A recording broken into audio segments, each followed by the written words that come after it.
At a campaign rally in Manchester, New Hampshire, Donald Trump spoke about a variety of domestic and foreign policy issues.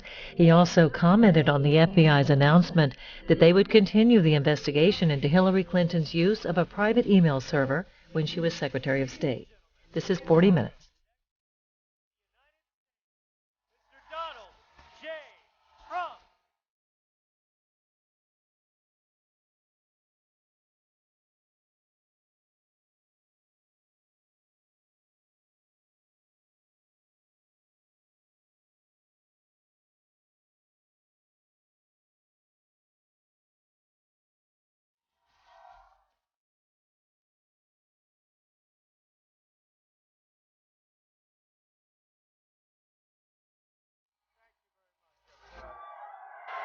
Thank you.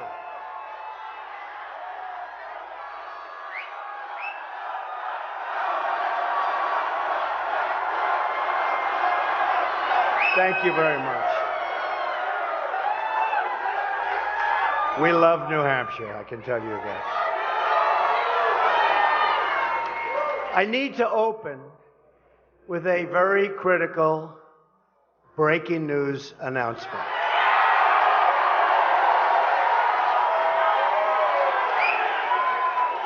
The FBI has just sent a letter to Congress informing them that they have discovered new emails pertaining to the former Secretary of State Hillary Clinton's investigation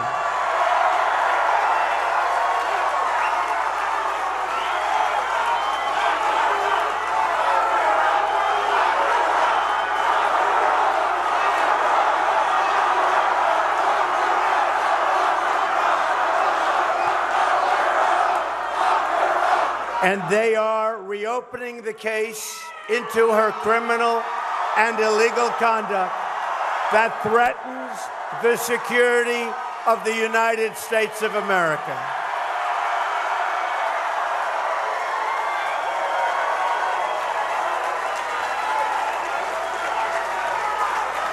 Hillary Clinton's corruption is on a scale we have never seen before. We must not let her take her criminal scheme into the Oval Office. I have great respect for the fact that the FBI and the Department of Justice are now willing to have the courage to right the horrible mistake that they made.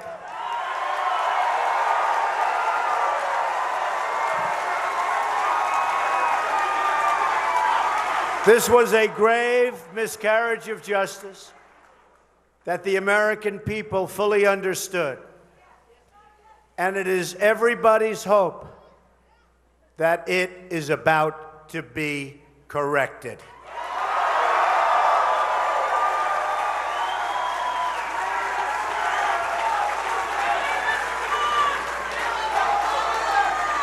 So that is a big announcement that I heard 10 minutes ago.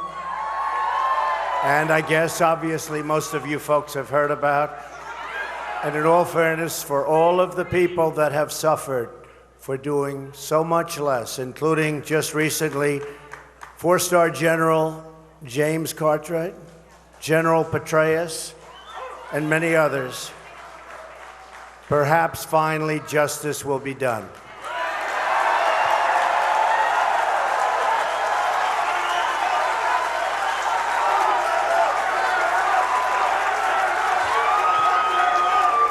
With that being said, the rest of my speech is going to be so boring.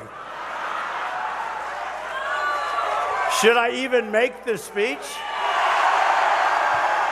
We will talk about borders, right? We will talk about trade. We'll bring back our jobs. We'll strengthen our military. And let's get going, okay?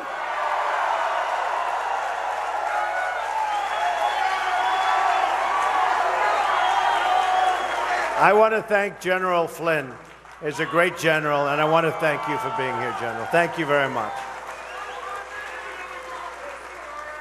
Just before General Flynn was going up, we heard this news. I said, General, get up there and keep them busy. We want to digest what just happened here. Thank you, General.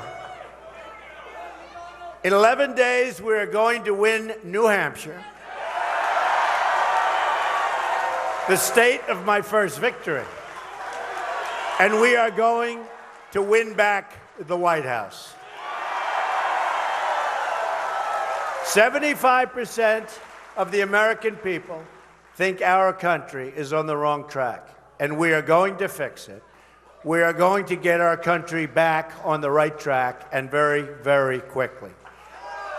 Real change begins with immediately repealing and replacing Obamacare, and that is big news. That is big news.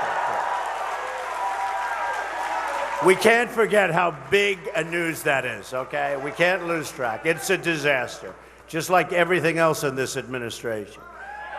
It has just been announced that Americans are going to experience another massive double-digit hike in Obamacare premiums, including a 116% premium hike to our very good friends in the great state of Arizona. Even Bill Clinton admitted Obamacare is the craziest thing in the world, where people wind up with their premiums doubled and their coverage cut in half. In Minnesota, where the premium increase will be almost 60%, the Democratic governor said the Affordable Care Act is no longer affordable. Jonathan Gruber, the architect of Obamacare, admitted it was all a fraud, and he said it was passed because of the stupidity of the American voter. Hey, we're doing a lot of good work, aren't we? We're catching all of these people. We're doing a good job. Jonathan Gruber, there's another. See, we didn't forget. I never forgot Jonathan Gruber. I said, you know, if I do this, we're going to run, and his name came up, and people forget after a week or two.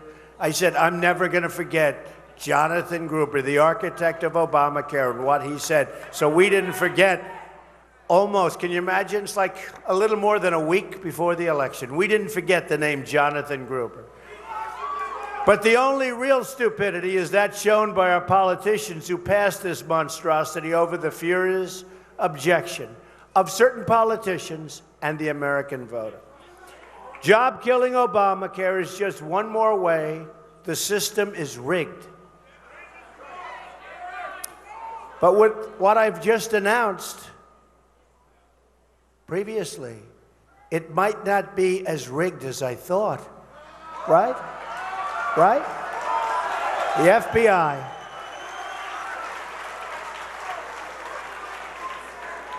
I think they're going to right the ship, folks. I think they're going to right the ship. And they're going to save their great reputation by doing so. Hillary Clinton wants to double down on Obamacare, destroying American health care forever. She wants to expand Obamacare and make it even more expensive. I will repeal and replace Obamacare, and we will replace it with a much less expensive plan, and a plan that is much, much better. Just this year, Hillary Clinton declared Obamacare is one of the greatest accomplishments of President Obama, the Democratic Party, and our country. Well, that's turned out to be wrong. Do they do anything right? We don't win anymore. We don't do, you're going to have such a good time starting in 17. We're going to start winning again. We're going to start winning again. Because it's turned out, and I've been saying this from before it passed, Obamacare is a catastrophe beyond imagination. Insurers are leaving, doctors are quitting, companies are fleeing, workers' hours are being cut, part-time jobs are all over the place. Those beautiful full-time jobs that you used to have don't exist, and deductibles are through the roof. You don't get to use it. we don't get rid of Obamacare, we have no choice. But if we don't get rid of it, our health care system is gone forever. We'll never have another chance. And by the way, if we don't win this election, you're never going to have another chance either. That I can tell you. Never going to happen again. Repealing Obamacare is one of the single most important reasons we must win on November 8th. But real change also means getting rid of the corruption in Washington. And again, maybe that's happening. Wow. Yeah, big day. No, think of it. I won my first primary in New Hampshire, and I'm getting here, and the news this morning is this is bigger than Watergate. This is bigger than Watergate, in my opinion. This is bigger than Watergate. Hillary bleached and deleted 33,000 emails after receiving a congressional subpoena. That alone, to me, there were more serious things done. But how does it get much more? But that was so obvious. She gets the subpoena, and she bleaches and deletes 33,000 emails. That to me, because it was so simple.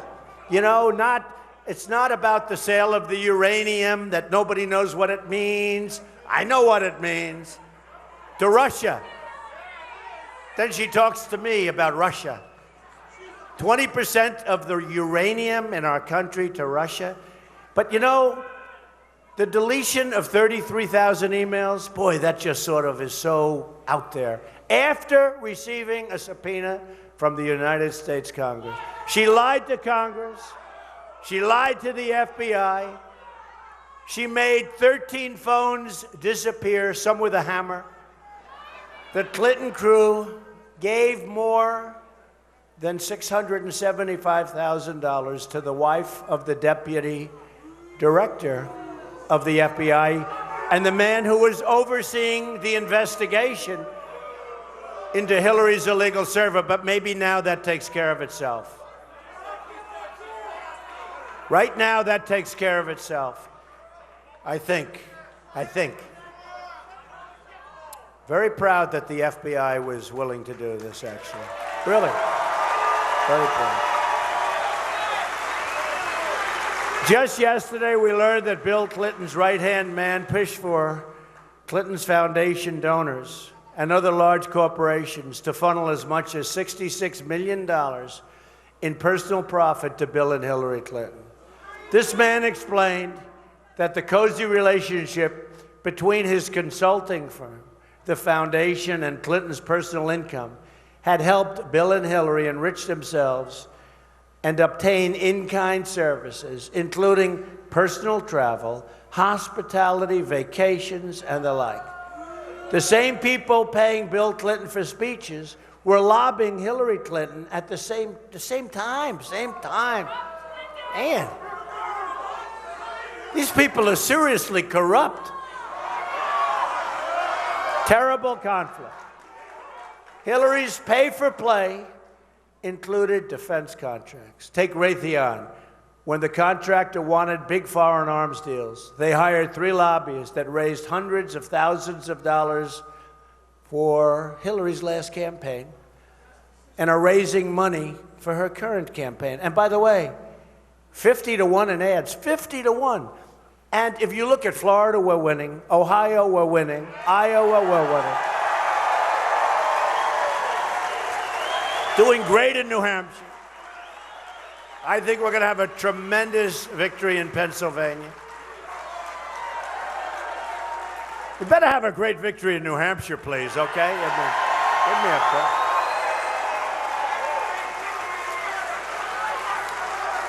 In fact, when this news of the FBI's investigation, when it just happened a little while ago, they said, Mr. Trump, I think they'd understand. We could skip your speech in New Hampshire. This is so big. I said, I don't have the courage to skip the speech in New Hampshire. Believe me, I don't have the courage. I'm not skipping New Hampshire. I never will. You know, when I won, And you remember, because I'd go around and we had the big rallies, and they said, oh, the big rallies will never work in New Hampshire. You have to sit down and have dinner with everybody. I said, that's a lot of dinners. They don't expect that. But you remember when we met, and I'd have a lot of small meetings, too, with people, would talk. And New Hampshire, more than any other place, taught me about drugs flowing into this country. And your police department, so great, the police departments in New Hampshire. They told me. I went to some, I became friendly with some. And I never knew, honestly, I knew it was bad. I never knew it was so bad. And I said to the people of New Hampshire, because more than any other place, you look at the beautiful little roadways and lakes and streams and everything's so beautiful, the trees. And you say, how can they have a drug problem here? It doesn't fit. But I'd sit down with groups and I said, what's your biggest problem? And I figured they'd say maybe the veterans, which are suffering greatly in this area. We understand that. But it was always, and we'll solve that problem. But it was always, you know what? It was always heroin. I say, heroin? What do you mean? And I learned so much. And I said to the people of New Hampshire that if I win, which I did with New Hampshire, if I win, and I also said, and if I go all the way, we are going to stop the inflow of drugs into New Hampshire and into our country 100%. And I gave the people of New Hampshire my pledge, more than anybody else in this case, because they really taught me about what's happening with the world of drugs pouring in. Hard to believe. It's just so strange when you look and you see the beauty of this place, and then you see that heroin and drugs are your number one problem, by far. Anyway, within months, these lobbyists sealed over $26 billion in foreign arms deals, including over $19 billion in Qatar, some people would say Qatar, which happened to be offered Bill Clinton $1 million as a birthday gift for a few minutes of FaceTime. $1 million. The lobbyists, one of whom was the sister-in-law to Hillary Clinton's current campaign chairman, received hundreds of thousands of dollars in fees. The contractor got billions of dollars in contracts, and Hillary Clinton got her campaign cash and money for her foundation. And you know, I'm putting up tremendous amounts of money. Today I wrote another check for $10 million. I'm spending money like crazy. I'll probably have over, maybe close to or over $100 million of my money spent on the campaign. But there's something nice about that. Unless I lose, in which case I say, what was that all about, right? But we're going to do what's right for you, not what's right for some contributor or specialist. Hillary put the office of the Secretary of State up for sale. And if she ever got the chance, believe me, she would put the office, and you know what office I'm talking about, the office called the Oval Office, up for sale too. I propose with the American voter, which will end the corruption and give government back to our great people. I want the entire corrupt Washington establishment to hear and heed the words I'm about to say. And I never loved this expression, but now I love it because it's become the hottest expression. If we win on November 8th, we are going to Washington, D.C. when we win. Okay, when. And we are going to drain the swamp. At the core of my contract is my plan to bring back our jobs. You've been suffering with the jobs. The jobs have gone like candy being taken from a baby. New growth numbers just released put the average growth rate for this year at a disastrous 1.5%. If China goes down to 7 or 8% GDP, you know, it's like a national catastrophe. Last quarter, we were at 1%. Our job numbers last week were horrible.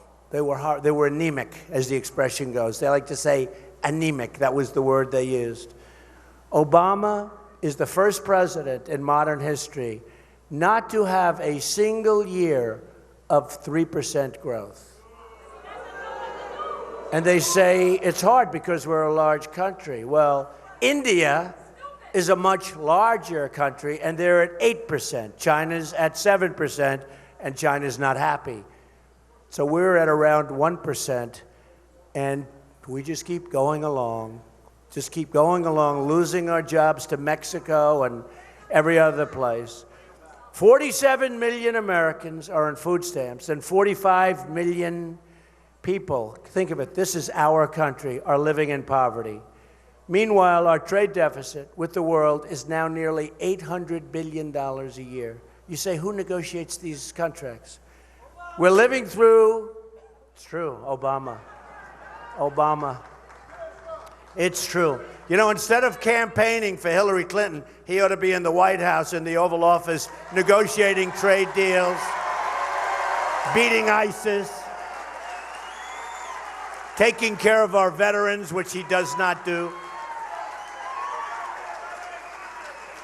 We're living through the greatest jobs theft in the history of the world. They're stealing our jobs. Greatest in the history of the world. New Hampshire has lost 1 in 3 manufacturing jobs since NAFTA, a deal signed by Bill Clinton and supported strongly by Hillary. We've lost 70,000 factories since China entered the World Trade Organization. Another Bill and Hillary disaster. The Trump administration will immediately begin negotiating, and we will start this negotiation so fast. We will start a negotiation on NAFTA, and if we don't get the deal we want, we will terminate NAFTA and get a much, much better trade deal.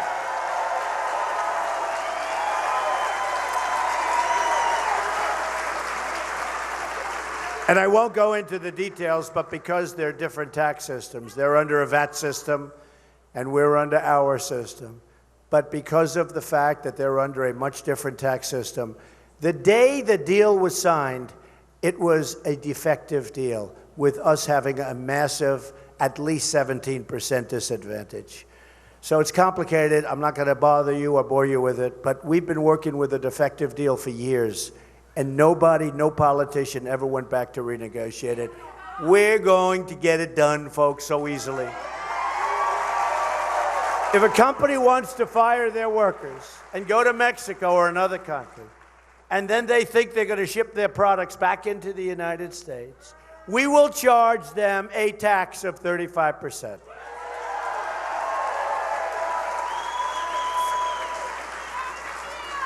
So when you think these companies, which right now are out there negotiating to leave here, they'll leave New Hampshire, they'll leave Pennsylvania, they're going to leave Ohio, they're going to leave all of these places, all of our great places and great states.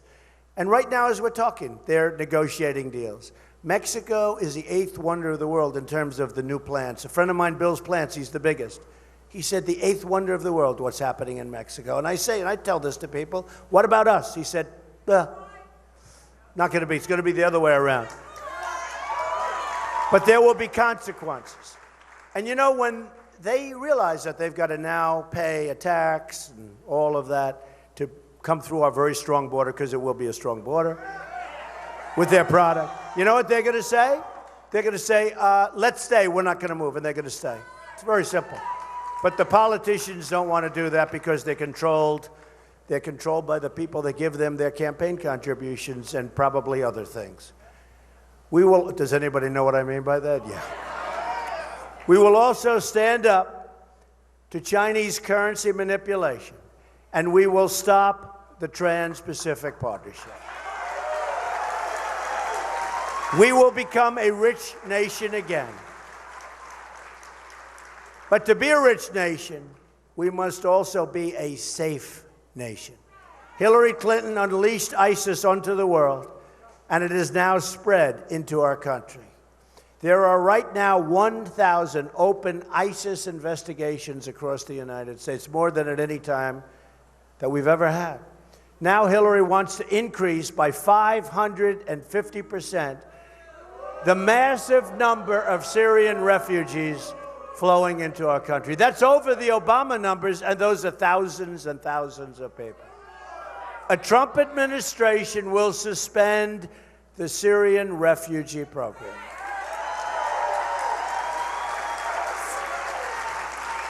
And we'll help them with safe havens, and we'll get other countries over there, like the Gulf states, who have nothing but money. We have $20 trillion in debt.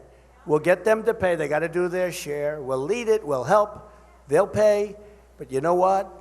We can't let people into this country that we don't know about.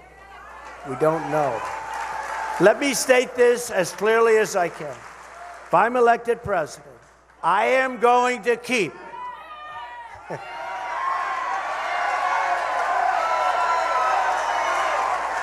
when?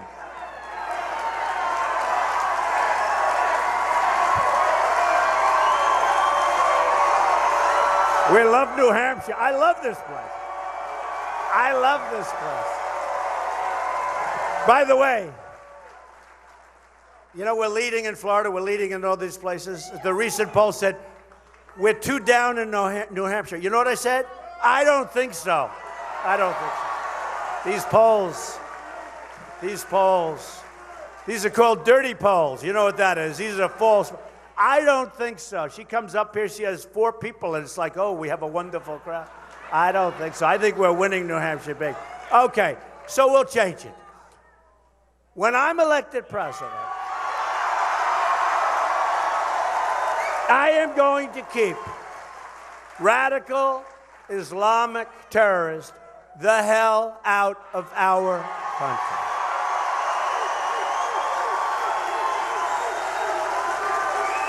The Trump administration will also secure and defend the borders of the United States. Boy, do you people have energy. You're great. People are great. Well, let's face it, it's been a long time, right? It's been a long time. You've been waiting a long time for the right person, but you do have energy. You know what's happening? A lot of these places.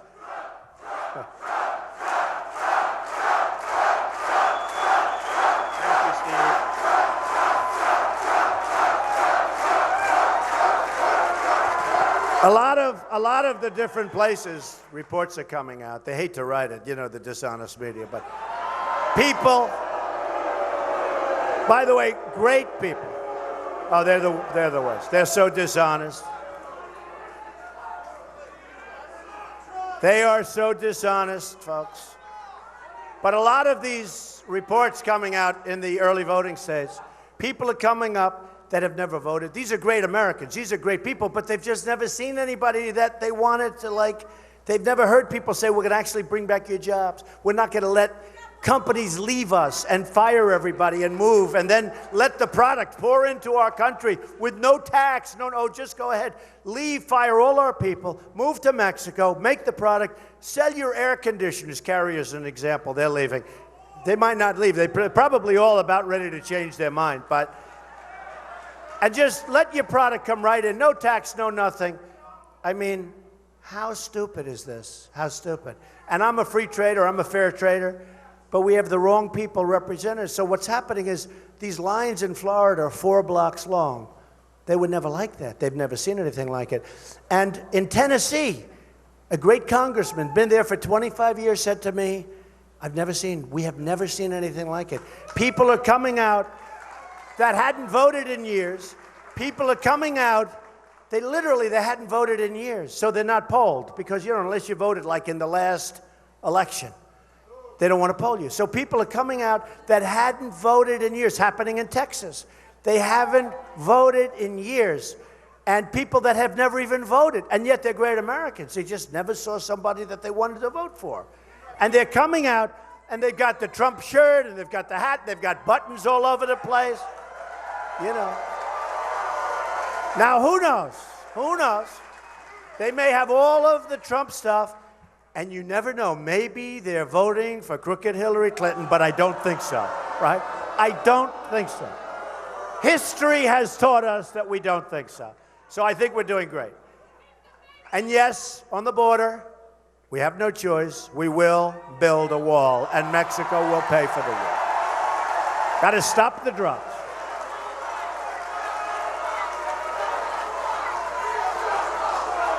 Got to stop the drugs. Remember my pledge to everybody, but in particular to New Hampshire, because I know what you're going through with the drugs. I know what your incredible law enforcement, your police, and your fire departments, because I see where they're helping so much. Believe me, they're not spoken about. And how about where they're shooting during fires? They're shooting at the firemen. Now, this is a new phenomenon. They're shooting at firemen. They're shooting bullets at firemen going to fires and fighting fires. So we have a divided country, and we're going to make our country love again. We're going to bring it like this room. Countless Americans who have died in recent years would be alive today if not for the open border policies of this administration. This includes incredible Americans like 21-year-old Sarah Root. You've heard that story. You've seen it. You've read about it. The man who killed her arrived at the border, entered federal custody, and then was released into the United States community under the policies of this White House. He was released again and again after crime, and now is at large. Sarah graduated from college just the day before with a 4.0 grade average, top in her class. She was violently killed. Outstanding young woman. I know her parents are incredible. Also among the victims of Obama-Clinton open borders policy was Grant Ronebeck, a 21-year-old convenience store clerk in Mesa, Arizona. He was murdered by an illegal immigrant gang member previously convicted of burglary, who had also been released from federal custody. And so many people said, please, please, please, don't release him. He's violent. And he shot Grant through the head. Another victim who we've all read about and known about, Kate Steinle, gunned down in the sanctuary city of San Francisco by an illegal immigrant. And this person was deported 5 previous times. And now he's got a good lawyer, and the case will go on and on and on. He's got a lawyer. I see them in court all the time. The case will go on and on. Shot in the back while standing with her father. Great parents, great brother. Then there is the case of 90-year-old Earl Olander, who was brutally beaten and left to bleed to death in his home. The perpetrators were illegal immigrants with criminal records a mile long, but who did not meet the Obama administration's priorities for removal. People begged that they be incarcerated or be moved out of the country, but our geniuses wouldn't listen. In California, a 64-year-old Air Force veteran, Marilyn Ferris, was sexually assaulted and beaten to death with a hammer. Her killer had been arrested on multiple occasions, but was never deported. People asked, please, please deport him. This is what happened. This is a crime wave that never ends. I can tell you, it's thousands of cases like this. When I'm president, believe me, it will end.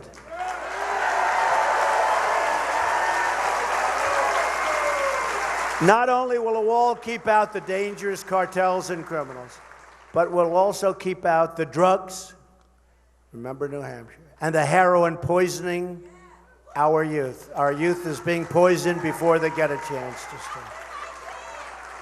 And by the way, I've met plenty of people in New Hampshire that are not our youth that have a tremendous problem. And I want to tell you, we're going to work with people. We're going to set up programs. We're going to try everything we can to get them unaddicted. Unaddicted.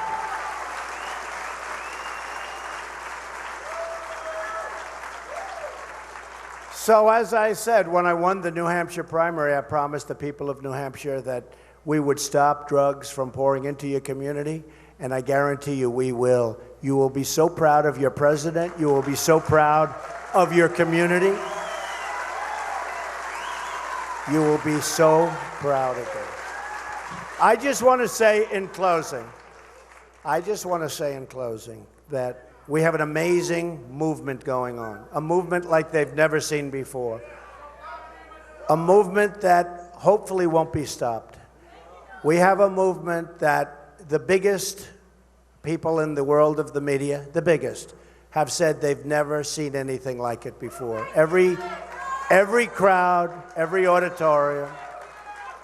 The other night we had a situation, we had thousands and thousands of people, and I said to the fire marshal, isn't it possible to let more in? We had thousands of people in this massive field, and we had many thousands outside of the gates they wouldn't let in.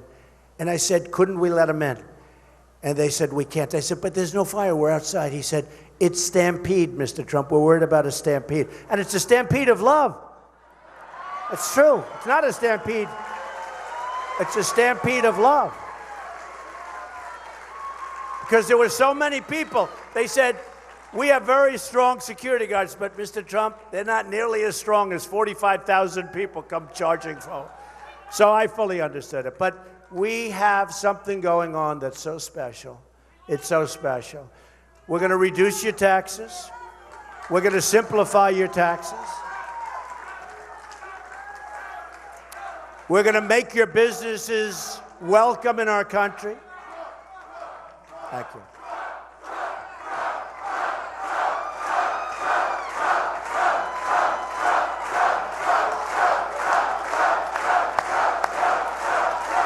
We're going to reduce the taxes for middle-income people. We call them the forgotten man and women. Greatly simplify your returns. The only company that I can think of that won't like us is H&R Block. They will not like us. They're not going to like Trump too much. But we'll greatly simplify your taxes. And your businesses, we're taking it from 35%, which is one of the highest in the world, just about the highest, down to one of the lowest in the world, 15%. We're getting rid of a lot of the regulations that are stopping growth. Tremendous amounts of regulations are killing your small businesses and your big business. So we're going to have a very tax-friendly country again. And it's going to mean jobs, and it's going to mean expansion, it's going to mean new companies growing. We are going to create the border. We are going to stop the drugs. We're going to have people come into our country. We want people to come into our country, but they have to come in legally. They have to come in through a legal process. We want a lot of people to come in. And they're going to come in, but they'll come in legally. And we're going to streamline the process. People are waiting online now 10 years. We're going to streamline because we want people to come in, but we want them to come in legally. And we want merit, too. We want to take wonderful, great, we want people that love our country, they want to get out, and they want to do a great job. We want to have them also come in based on merit. A word you don't hear anymore. A word you don't hear anymore. It's too bad. We're also going to, very importantly, appoint justices to the Supreme Court who you can be proud of and who will respect the Constitution of the United States. We're going to save our Second Amendment, which is under unbelievable siege.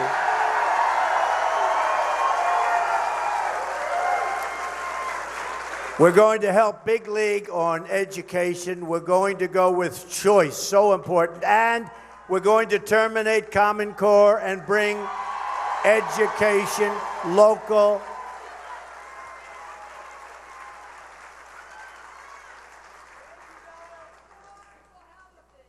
Our military is depleted. We are going to rebuild our military. We are going to lead through strength.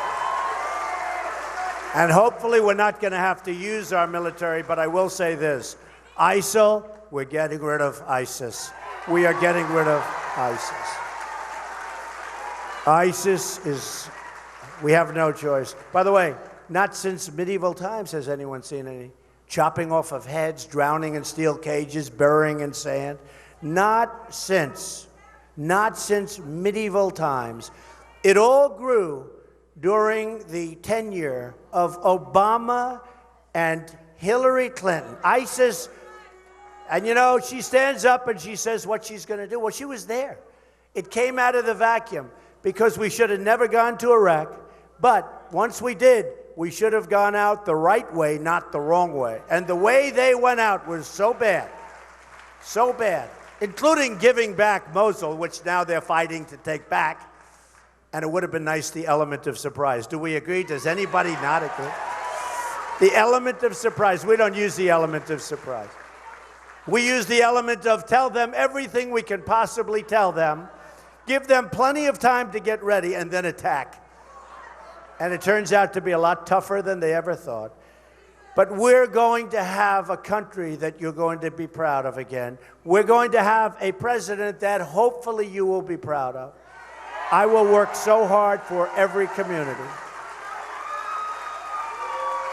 I'll be working very hard for the African American community, for the Hispanic community. I'll be working hard for every community.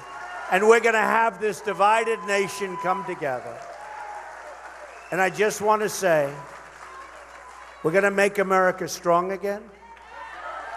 We're going to make America, doesn't sound nice, but we have no choice, wealthy again. But we are going to make America great again. And I want to thank everybody in New Hampshire. Get out and vote. You're very special people. You are very, very special people.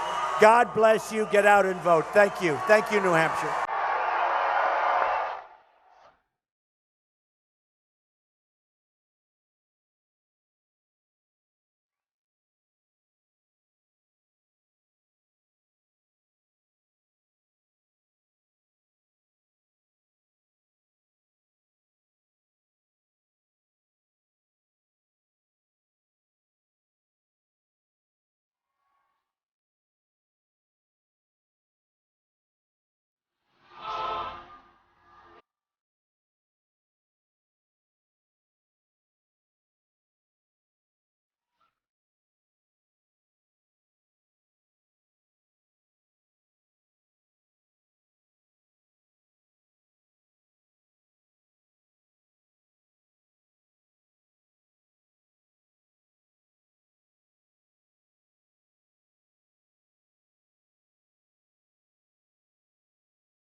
We'll have more Road to the White House coverage of Donald Trump tomorrow when the candidate visits Phoenix, Arizona.